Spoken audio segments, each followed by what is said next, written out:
Grave mga backlash. Carla Abellana. Rumisbak sa mga bashers.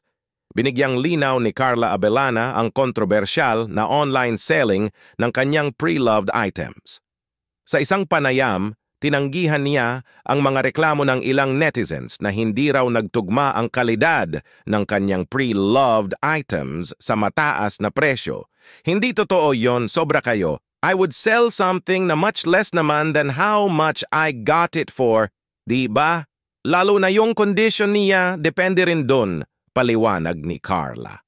Well, choice naman nila yon if they're interested or if they want to buy or not, dagdag pa niya. Mayroon pa ring reaksyon mula sa mga netizens sa kanyang pahayag na sinasabing hindi na-address ang isa pa nilang concern na ang ilang items ay hindi pa nilinis bago i-post.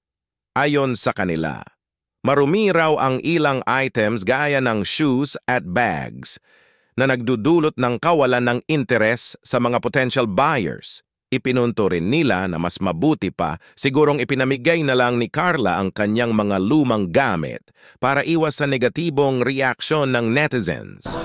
Grabe yung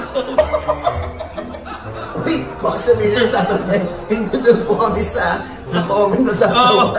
Tapos, gamitin sa kapakinabangan ang mga natutunan. Shahar,